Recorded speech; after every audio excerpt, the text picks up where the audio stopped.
Welcome back to Sleeping History Dreams. Tonight, we step into a real moment from the past, through the lives of the people who lived it, the places they walked, and the records they left behind. Settle in and let the story begin.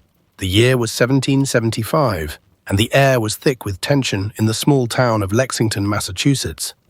It was the morning of April 19th, and the sun had barely crested the horizon when a band of British soldiers, numbering nearly 700, marched toward the village. Their mission was clear: to seize the stockpiles of arms and munitions that the colonists had gathered in defiance of British rule. As the soldiers advanced, the quiet of dawn shattered with the sound of distant hoofbeats, and the call of alarm echoed through the streets. In the center of Lexington, a ragtag group of colonial militiamen gathered on the green, their hearts pounding with a mix of fear and resolve. John Parker, the captain of the militia, stood before them, his voice steady despite the gravity of the moment. "Don't fire unless fired upon," he cautioned, knowing the fragility of the situation.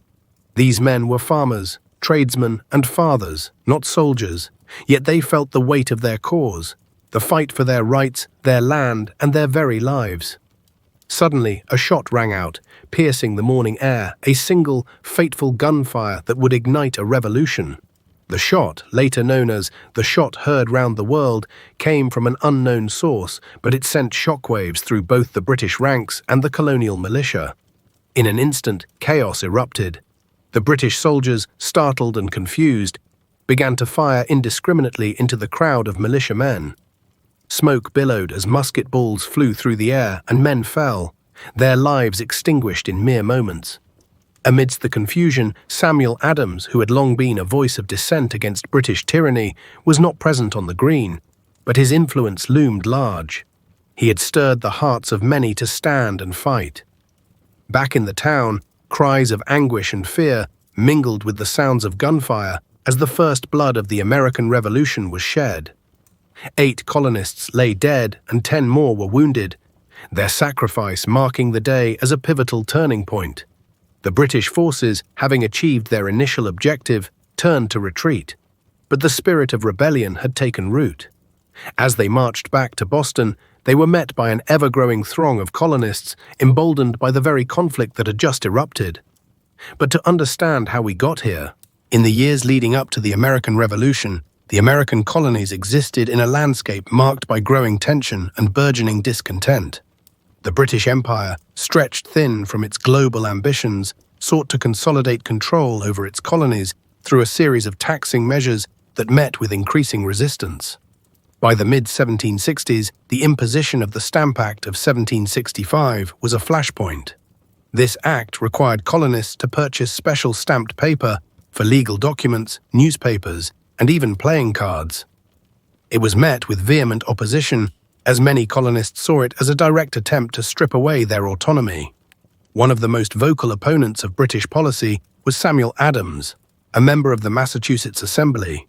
Often described as a master of propaganda, Adams was passionate about colonial rights and had a talent for rallying public sentiment. In a letter to his cousin John Adams, he wrote, "It does not require a majority to prevail, but rather an irate, tireless minority keen to set brush fires in people's minds." His words ignited a spark among the colonists, fueling their resolve against what they perceived as oppressive rule. As tensions simmered, the image of the British soldier became increasingly associated with tyranny. This was particularly true in Boston, where the presence of red-coated troops was a constant reminder of British authority. In 1768, to maintain order amidst growing unrest, the British government dispatched soldiers to Boston. Their arrival was met with hostility. A local merchant, John Hancock, noted, "The soldiers are no longer our protectors, they are our oppressors." The streets of Boston grew ever more charged, a powder keg ready to explode. Meanwhile, the economic conditions in the colonies were rife with hardship. The Townshend Acts imposed duties on imported goods such as glass, tea, and paper. These taxes, levied without colonial representation in Parliament, were deeply resented. In response, colonists organized boycotts, with women playing a pivotal role in the non-importation agreements. They gathered in homes to produce homemade goods, famously known as spinning bees, to replace British imports. It was a powerful act of solidarity, illustrating the resolve of ordinary citizens to resist British control. Amidst this backdrop, Crispus Attucks emerged as a significant figure. Born around 1723, Attucks was of African and Native American descent, a man who faced multiple layers of discrimination in colonial society. He became known for his work as a sailor and a laborer, navigating the tumultuous waters of Boston's docks. On that fateful day of March 5, 1770, Attucks found himself at the forefront of a gathering that would change the course of history. Eyewitness accounts describe him as a towering figure, both physically and in spirit. His presence commanded respect. As he confronted the soldiers during the Boston Massacre, it was he who led the charge, urging others to stand firm. The Boston Massacre itself was a culmination of years of escalating tension. As the crowd shouted insults at the soldiers, a snowball struck Private Hugh Montgomery, leading to chaos. In the confusion, soldiers fired into the crowd, resulting in the deaths of 5 men, including Attucks. In the aftermath, British officers attempted to downplay the incident, but the event only intensified colonial outrage. The incident was immortalized in the engravings of Paul Revere, who depicted the British as merciless killers. His art stoked the flames of rebellion, solidifying Attucks's place as the first martyr of the American Revolution. Simultaneously, in the halls of power, John Adams, cousin to Samuel, was grappling with the moral implications of defending the British soldiers involved in the Boston Massacre. He recognized the danger of allowing mob justice to prevail. The law must be the law, he insisted, advocating for a fair trial. His defense of the soldiers was controversial, yet it underscored his belief in the principles of justice that he felt were essential for a free society. As the colonies united in their struggle against British rule, the formation of groups like the Sons of Liberty became crucial. This organization included influential members like Samuel Adams and John Hancock, who orchestrated protests and encouraged acts of defiance against British authority. At a meeting in 1773, Adams declared, "We must fight. An appeal to arms and to the God of hosts is all that is left us." This rallying cry resonated deeply among colonists yearning for independence. The stage was set for a confrontation that would not only define the future of the colonies, but also resonate through history. As the British government reacted to colonial defiance with increasing force, the gap between the colonies and Britain widened. The coercive acts of 1774, known as the Intolerable Acts, were imposed in response to the Boston Tea Party, further inflaming colonial passions and solidifying their collective identity as Americans rather than subjects of the Crown. In the face of adversity, the colonies began to forge a new path. The First Continental Congress convened in September 1774, uniting delegates from 12 of the 13 colonies to discuss a coordinated response to British oppression. Among them was Patrick Henry of Virginia, who famously proclaimed, "Give me liberty or give me death." This sentiment echoed through the hearts of many colonists who recognized that their way of life was at stake. As the world around them changed rapidly, the colonists stood at a crossroads. The desire for liberty and self-governance grew ever stronger, fueled by the sacrifices of individuals like Crispus Attucks and the determined efforts of leaders like Samuel Adams and John Hancock. The lines were drawn, and the American Revolution was on the horizon, a movement born from the ashes of oppression and the flames of resistance. The stage was set for an inevitable confrontation, one that would alter the course of history forever. As April unfolded in 1775, the air in Massachusetts crackled with the tension of impending change. The colonies, simmering with unrest, were awakening to the realization that their desire for independence was no longer a distant dream, but a tangible goal. The ideas of self-governance and liberty, once whispered in taverns and meeting houses, began to echo louder, resonating through the hearts of common men and women. This was the moment when ordinary colonists, tired of British oppression, began to see themselves as potential revolutionaries. In the bustling streets of Boston, pamphlets circulated like wildfire, igniting the fervor for independence. One influential voice was Thomas Paine, who, in January 1776, would publish Common Sense, a pamphlet arguing for complete independence from Britain.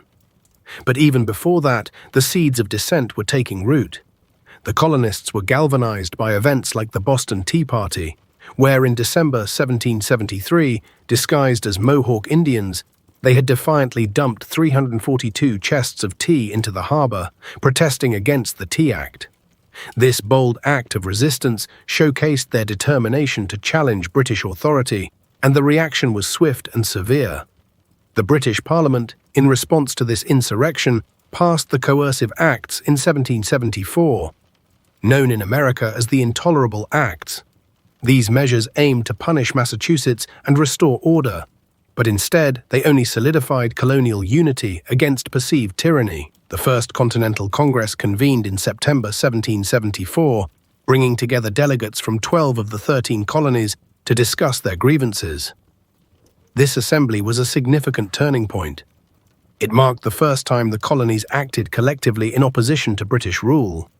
As John Adams later recalled, this Congress was the most important assembly that ever met in America. Amidst the mounting tension, the British military presence in Massachusetts grew. By April 1775, General Thomas Gage, the commander of British forces in America, decided to act. His orders were clear: to suppress the growing rebellion by seizing military supplies stored by the colonists in Concord. On April 18th, under the cover of darkness, Gage dispatched approximately 700 soldiers to march toward Concord. As the British troops advanced, the night sky was filled with whispers of their approach. Paul Revere, a silversmith and a member of the Sons of Liberty, famously rode through the night, warning colonists of the impending British advance, calling out, "The British are coming." His urgent message galvanized the local militias who had been preparing for such a moment. The spirit of defiance surged through the townsfolk as they gathered their muskets and powder, ready to stand against the might of the British Army. In Lexington, the first clash occurred at dawn on April 19th. The local militia, numbering about 70, stood on the town green, facing the British soldiers. Captain John Parker, the militia's leader, famously instructed his men, "Stand your ground, don't fire unless fired upon, but if they mean to have a war, let it begin here." This moment, the first shot fired on Lexington Green, often referred to as the shot heard round the world, would mark the beginning of the American Revolutionary War. The confrontation resulted in the deaths of 8 colonists, with 10 more wounded. The British troops, however, continued their advance, reaching Concord, where they discovered that most of the military supplies had been relocated. Frustrated, they set fire to the remaining stores. The colonial militia, now alarmed and emboldened, gathered in greater numbers, determined to confront their oppressors. As the British retreated back to Boston, they faced a growing force of angry colonists. Along their route, they were met with intermittent fire from the militia, who used the terrain to their advantage. By the time the British returned to Boston, they suffered substantial losses, with nearly 300 soldiers killed or wounded. The colonists, emboldened by their unity and resilience, had struck a significant blow against the British forces. The aftermath of April 19, 1775, was profound. The events of that day ignited a revolutionary fervor that spread throughout the colonies. In the following weeks, the Continental Congress would convene again, and the call for independence would become increasingly urgent. Samuel Adams articulated this sentiment well when he remarked, "It does not take a majority to prevail, but rather an irate, tireless minority keen to set brush fires in people's minds."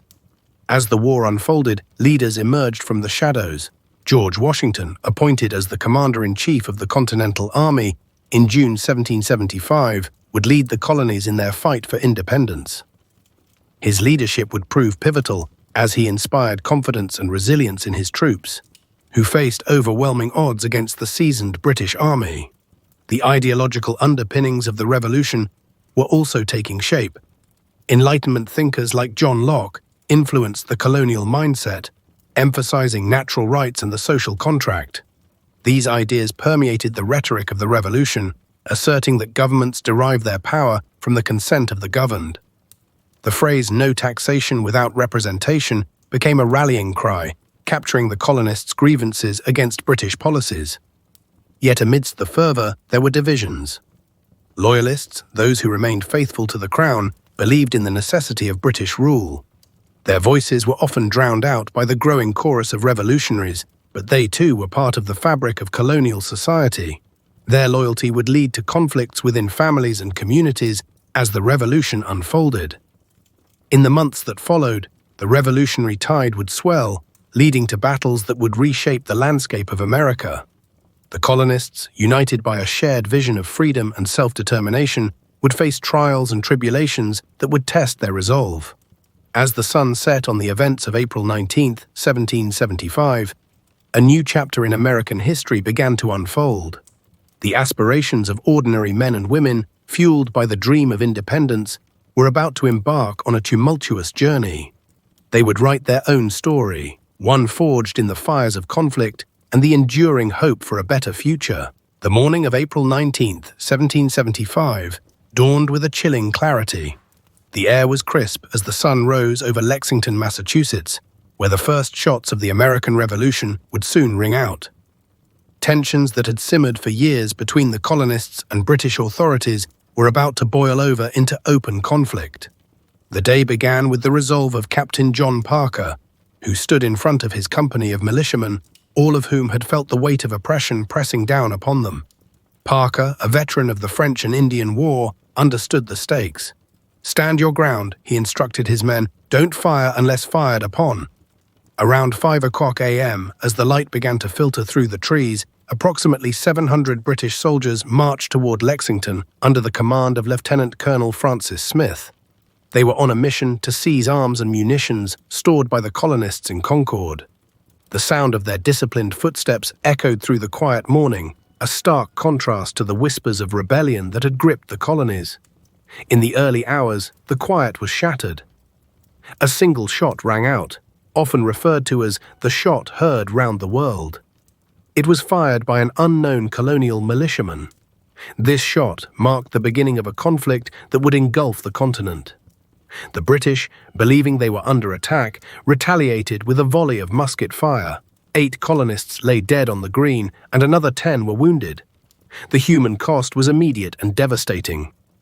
Eyewitness accounters later recounted the chaos that followed, as screams filled the air, and the sight of fallen comrades shocked the militia into a grim reality. Among those who took part in this pivotal moment was Samuel Adams, who had long been a voice of resistance. He later recalled the atmosphere of that morning, noting, "This is the start of the struggle for our liberties." The emotional weight of those words resonated across the colonies, igniting a fire in the hearts of many who sought freedom from British rule. By 8 o'clock a.m., the British troops continued their advance toward Concord, but as they marched, they faced increasing resistance. The militia, emboldened by the events at Lexington, began to gather in numbers, determined to defend their rights and their land.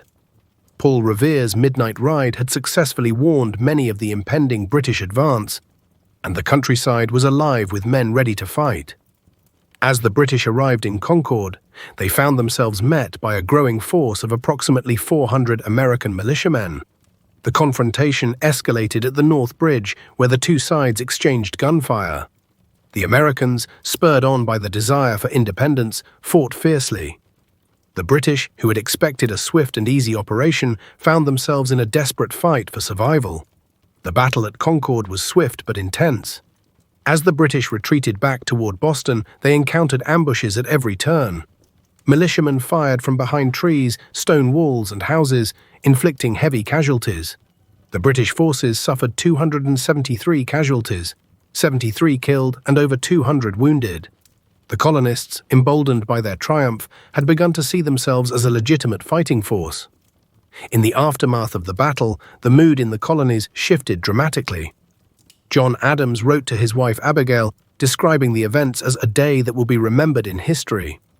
The notion of rebellion had transformed into a tangible reality. The decision to fight had been made, and with it came the understanding that the road ahead would be fraught with hardship and sacrifice. In the weeks that followed, the Second Continental Congress convened in Philadelphia. Delegates from the colonies gathered to discuss their response to the escalating conflict. Among them was John Hancock, who declared, we must fight for our liberties." The Congress voted to raise an army, and George Washington was appointed as its commander. The decision was momentous, marking a clear commitment to the cause of independence. As the spring sun warmed the earth, the reality of war settled heavily upon the colonies. Families were torn apart as fathers and sons enlisted to fight, leaving their loved ones behind. The human toll was palpable, but so was the spirit of unity that had begun to bind the colonies together. It was no longer just a fight for rights. It had become a fight for survival, for identity, and for a future free from oppression. In the small towns and cities across New England, the reality of conflict began to sink in. The cries of children echoed in homes where fathers once returned from the fields. Now the sounds of marching soldiers filled the streets. Women stepped into roles as caretakers and providers, often tending to the wounded in makeshift hospitals. The landscape of daily life was irrevocably altered as the spectre of war loomed large. By June 1775, the situation had become even more critical. The British, seeing the resolve of the colonists, fortified their positions. The Battle of Bunker Hill, fought on June 17th, became a bloody affair that showcased the determination of the colonial fighters. Although the British emerged victorious, they suffered heavy losses, with more than 1,000 troops killed or wounded compared to around 400 Americans. The human cost of this burgeoning conflict was staggering. Communities mourned their losses, and yet the collective desire for freedom continued to grow. The revolution was no longer just an idea. It had become a reality that demanded sacrifice, courage, and resilience. As the sun set on this tumultuous time, the realization that a new chapter in American history had begun was clear. The Revolutionary War, with all its complexities and trials, was now a shared endeavor, binding the colonies together in a fight for their future. It was a moment of both crisis and awakening, a time when the cost of freedom was measured in both blood and spirit. In the early morning hours of April 19, 1775, the air in Lexington was thick with anticipation. British soldiers, numbering about 700, marched with disciplined precision toward Concord, their mission clear: to disarm the rebellious colonists. Little did they know that this day would become a significant turning point in the American Revolution. As the sun rose, the tension hung over the town like a heavy fog, charged with the knowledge that history was about to unfold. Captain John Parker, a leader of the local militia, stood resolute with his men on Lexington Green. He uttered an unforgettable command: "Stand your ground. Don't fire unless fired upon." This simple yet powerful directive encapsulated the resolve of the colonists. They were not aggressors. They were defenders of their rights.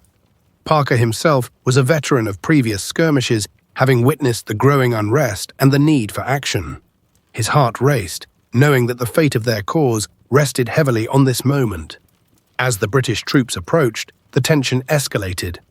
Parker's men, approximately 70 in total, faced the advancing soldiers. The British, under Lieutenant Colonel Francis Smith, were well trained, yet the spirit of the local militia was fueled by a desire for freedom. With each step the British took, they moved deeper into a conflict that would shatter the status quo. Then, in a moment that would echo through history, a single gunshot rang out. The precise origin of the shot remains a mystery, but its impact was undeniable. Witnesses later recounted the chaos that followed, a blend of fear and determination. The shot heard round the world, as it would be forever known, marked the beginning of open hostilities. Amidst the tumult, 8 colonists fell and 10 more were wounded, while the British continued their march, unaware of the fire they had ignited. In Concord, the news of the skirmish spread like wildfire. Paul Revere, having completed his midnight ride, had successfully warned the colonies of the British advance, rallying militiamen from nearby towns. The mood shifted from apprehension to urgency as men gathered arms and prepared to defend their homes. Revere's cry, "The regulars are coming," resonated with each man who heard it, igniting a fervor that would soon envelop the entire region. As the British forces reached Concord, they encountered a scene of resistance. The local militia, bolstered by reinforcements, had assembled at the North Bridge. The atmosphere crackled with the promise of defiance. A soldier named James Barrett, who who had witnessed the earlier confrontation, stood alongside his fellow militiamen, exclaiming, "They will not take our arms without a fight."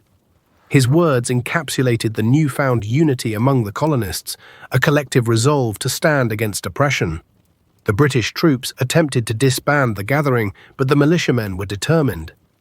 When the order was given to fire, the colonists responded with a volley of musket shots.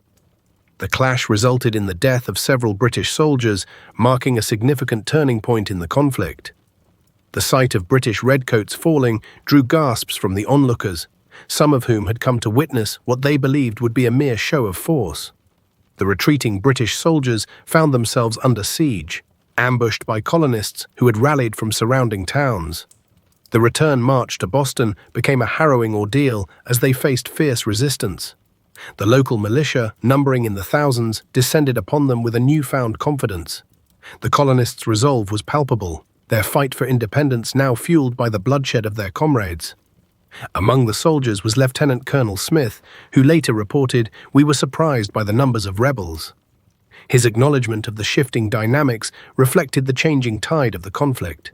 The British had anticipated a quick suppression of the rebellion, yet they now faced a determined populace unwilling to submit to tyranny. As the sun began to set, the British forces limped back to Boston, overwhelmed by the sheer will of the colonists. The death toll was significant. 3 British soldiers had died at the North Bridge, with many more wounded, while 8 colonists lay dead in Lexington. This was not merely a battle, it was a declaration of independence, a moment crystallizing the resolve of the American people. In the aftermath, the events of that day echoed across the colonies. Samuel Adams, a key figure in the revolutionary movement, proclaimed, "This is the beginning of a great conflict." His words would resonate as the colonies united against British rule. The sense of solidarity among the colonists grew, as did their commitment to the cause of independence. In the following days, the news of the battles at Lexington and Concord spread throughout the colonies, igniting a fervor that would culminate in the fight for independence. The Second Continental Congress convened in Philadelphia, where leaders such as John Adams and Thomas Jefferson debated the future of the colonies. It was here that the idea of independence began to take shape, driven by the desire for self-governance and the rejection of tyranny. The significance of these events cannot be overstated. The battles of Lexington and Concord transformed the conflict from a series of protests into a full-fledged revolution. The colonists had tasted victory, however small, and it galvanized their spirit.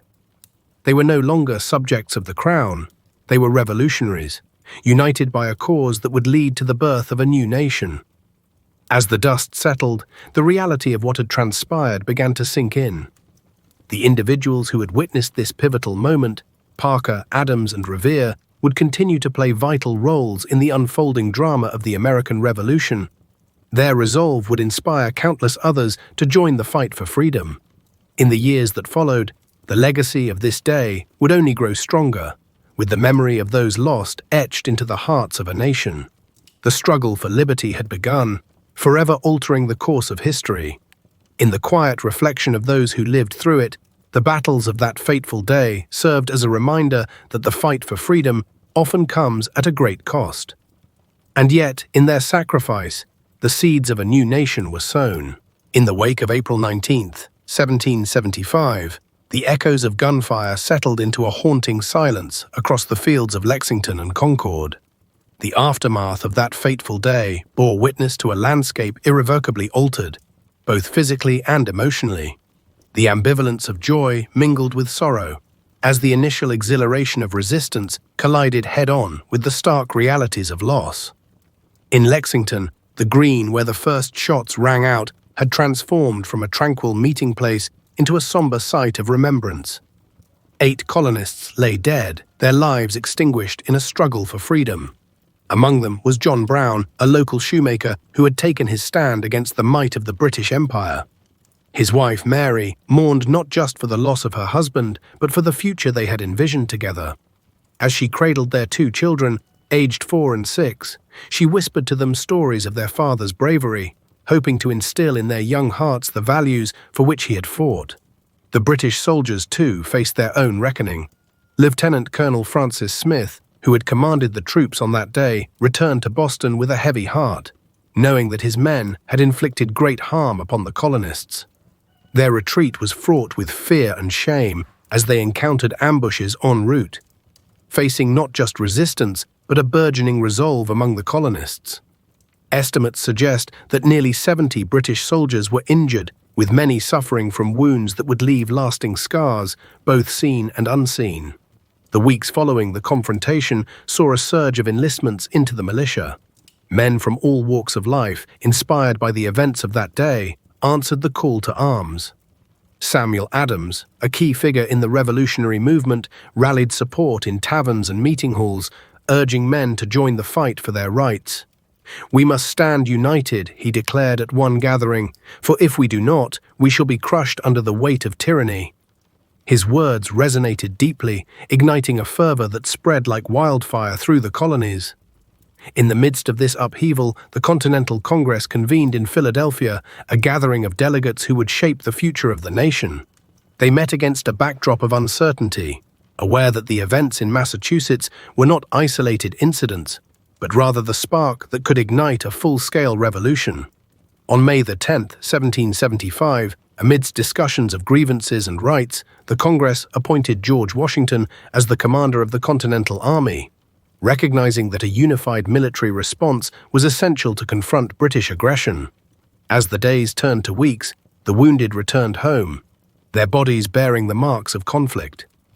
Many were celebrated as heroes, but the reality of their suffering was palpable. Men like James Barrett, who had commanded the local militia at Concord, faced not only physical wounds, but also the toll of leadership in such turbulent times. "I shall carry the weight of this day with me always," he confided in a letter to his wife, Elizabeth. "But know that I fight for our children's future." His words encapsulated the dual burden of pride and grief that enveloped many who had participated in the fighting. The towns themselves required rebuilding, both in spirit and structure. Homes that had served as shelters during the skirmishes bore the scars of conflict, and community leaders gathered to assess the damage. Neighborhoods transformed as families came together to rebuild not just their homes, but their lives. In Concord, where the North Bridge had seen the clash between British troops and local militia, townspeople erected a memorial to honor those who had fallen. It served as a physical reminder of their sacrifice and a beacon of hope for future generations. The mourning was profound. In the months following the skirmish, funerals became gatherings of not just grief, but also resolve. The colonists honored their dead with solemn ceremonies, recognizing that each loss was a thread in the fabric of their emerging identity. The words of one eulogist, captured in a newspaper account, resonated through the community. "They did not die in vain. Their blood waters the seeds of liberty." As the summer of 1775 approached, the atmosphere in the colonies grew increasingly charged. News of the events in Massachusetts spread like wildfire, galvanizing support for the revolutionary cause across the 13 colonies. In Virginia, Patrick Henry's call to arms echoed in the halls of the House of Burgesses, where he famously declared, "Give me liberty or give me death." His impassioned plea further fueled the flames of rebellion, stirring those who had remained hesitant to take a stand. Yet the path forward was fraught with uncertainty. As the colonial assemblies debated their next steps, the British government responded with an iron fist. The coercive acts, punitive measures designed to quell dissent, only galvanized the resolve of those in the colonies. The realization dawned that the fight was not just for representation, but for self-determination itself. In the quiet moments of reflection, families gathered around their hearths, sharing stories of bravery and loss, each tale adding to the legacy they were forging. The spirit of the revolution was not just a political movement, it was a deeply personal struggle woven into the very fabric of their lives. Discussions of freedom and rights became commonplace in homes and taverns, echoing the sentiments that had sparked the confrontation at Lexington and Concord. By the end of June 1775, the realities of war had become a part of daily life. The colonies stood on the precipice of a new era, united by shared sacrifice and determination. The human cost was evident, yet the desire for liberty burned brighter than ever. As the sun set on that summer evening, families gathered, and and the stories of those who fought echoed in their hearts, reminding them that the fight for freedom was just beginning, and their legacy would be one of resilience against oppression. The dawn of April 19th, 1775, marked not just a pivotal moment in American history, but the birth of a legacy that would echo through the centuries. As British troops retreated from Concord, bloodied and beleaguered, the first shots of the American Revolution had reverberated through the landscape of North America, sowing the seeds for a nation that would rise in defiance of tyranny. The words, "the shot heard round the world," attributed to Ralph Waldo Emerson's poem in 1837, encapsulated a powerful sentiment, one that would come to symbolize the struggle for liberty across the globe. In the years that followed, the memory of this day transformed into a mythic narrative. The battles of Lexington and Concord became elevated in American memory, their significance often overshadowed by the romanticism of revolution. The revolutionaries were cast as brave patriots fighting against a tyrannical empire, their stories meticulously crafted into a fabric of national identity. This narrative was not merely about independence. It was about the birth of a new ethos centered on the ideals of liberty, equality, and democracy. Yet, as with many historical events, the truth was often more complex. The legacy of the American Revolution was not solely one of triumph. It ushered in profound changes, yet also significant losses. The Declaration of Independence, penned in 1776, proclaimed that all men are created equal. Yet these words were not extended to all inhabitants of the new nation. Enslaved people, Native Americans, and women found their rights significantly sidelined in this new republic. Thomas Jefferson, who authored those revolutionary words, was himself a slave owner, embodying the contradictions of a society striving for liberty while simultaneously practicing oppression. The aftermath of the Revolution saw the rise of a new government, the Articles of Confederation, which struggled to unify the states into a coherent entity. By 1787, the Constitutional Convention was convened, leading to the creation of the United States Constitution, a document that, while crafted to ensure a balance of powers and protection of individual rights, also preserved slavery through compromises that would haunt the nation for generations. As James Madison noted, the Constitution is a mere parchment barrier. This reflected the challenges of enshrining revolutionary ideals into a governmental framework still rooted in old hierarchies. The legacy of April 19, 1775, became a flashpoint for future generations. The War of Independence inspired revolutions across the globe, from France to Haiti, each seeking to capture the spirit of liberty that emerged from the American struggle. The ideals of the revolution resonated with those yearning for change, but they also sparked fierce debates about what freedom truly meant. In the early 19th century, abolitionists like Frederick Douglass would rise to challenge the inherent inequalities that persisted in the nation. Douglass, a former slave, argued passionately that the promise of the revolution had been unfulfilled, famously stating, "The great day of the Lord is at hand. The day of your emancipation must come." As the decades turned into centuries, the memory of the American Revolution evolved.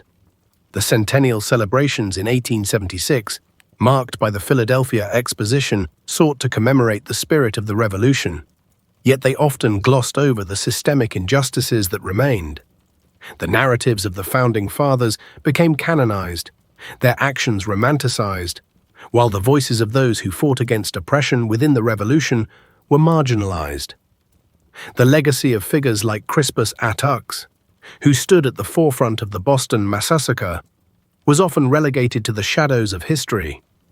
With the rise of the civil rights movement in the 1960s, the ideals of the American Revolution were once again called into question. Leaders like Martin Luther King Jr. invoked the rhetoric of the founding documents, asserting that the struggle for civil rights was a continuation of the fight for liberty and justice.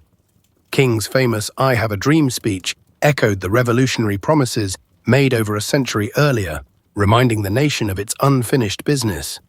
The legacy of the revolution was being reclaimed, reinterpreted through the lens of modern social justice. In contemporary times, the legacy of April 19, 1775, is still debated and re-examined. The events of that day serve as a reminder that the quest for freedom is ongoing, and that the ideals birthed in revolution must be actively upheld and expanded. The United States continues to grapple with its identity, seeking to reconcile its founding principles with the realities of systemic inequality and injustice. The legacy is not merely one of celebration, but also of critical reflection, a call to action for each generation to fulfill the promise of liberty and justice for all. As the world watches the unfolding narrative of democracy, the legacy of the American Revolution remains a powerful testament to the complexities of human aspirations. What began on that fateful day in April has blossomed into a global discourse on freedom, rights, and the responsibilities that come with them. It reminds us that revolutions are not simply moments in time. They are living legacies that inform and challenge us every day. The battles fought on that day in 1775 were not just for territory, but for the very essence of what it means to be free. The legacy of Lexington and Concord is a reminder that the fight for equality and justice is far from over. As we reflect on this moment in history, we are left with the enduring question: how do we honor those sacrifices while striving to ensure that the ideals of freedom are accessible to all? The answer lies in our willingness to engage with the past, to acknowledge its complexities, and to continue the work that was ignited by those first shots fired long ago. In the quiet aftermath of the conflict that ignited a revolution, we find ourselves reflecting on the tapestry of human ambition, resilience, and the complex nature of freedom. The story of the American Revolution is not simply one of warfare and politics. It is a profound exploration of human aspirations and the depths to which individuals will go to secure their vision of liberty. Each figure in this narrative, from the defiant Crispus Attucks to the resolute Samuel Adams, embodies the fervent desire for a future unshackled from oppression. Their journeys reveal a universal truth: the pursuit of freedom is often fraught with sacrifice and struggle. As we delve deeper into the motivations that fueled this uprising, we see that ambition is a double-edged sword. It can inspire greatness, driving individuals to extraordinary heights, yet it can also lead to division and conflict. The Founding Fathers, while united in their desire for independence, grappled with differing visions of what that independence should mean. Thomas Jefferson, in drafting the Declaration of Independence, articulated the ideals of equality and rights, yet the nation he envisioned was not fully realized for all its inhabitants. This contradiction serves as a poignant reminder of the complexities of human nature. Our aspirations often clash with our realities. Moreover, the revolution illustrates the power of collective action. Ordinary men and women banded together, driven by a shared sense of purpose, transforming an entire society. The courage displayed at Lexington and Concord was not merely about fighting against British rule. It was about standing up for one another, a testament to the strength of community. This solidarity highlights a fundamental aspect of our existence: the interconnectedness of human experience. In times of crisis, we often find our truest selves, revealing the capacity for both compassion, and conflict. Yet as we reflect on this tumultuous period, we must also acknowledge the failures that accompanied the revolution. The ideals of liberty and justice were not extended to everyone, and the struggle for inclusion and equality continues to this day. This legacy serves as a reminder that the path to a more just society is ongoing. Each generation must confront its own challenges and work towards the ideals that were first articulated in the streets and fields of the nascent United States. As we carry these stories into the night, let us ponder the lessons woven through the fabric of history. In our pursuit of a better world, may we remember the sacrifices of those who came before us and strive to honor their legacy through our actions. For in understanding the past, we find not only the roots of our present, but also the guiding light for our future. As you drift into slumber, hold close the knowledge that the fight for freedom is a timeless endeavor, echoing through the lives of those who dared to dream. Thank you for spending this time with us.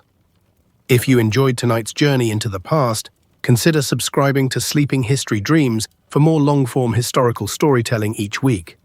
Good night, and we'll see you in the next one.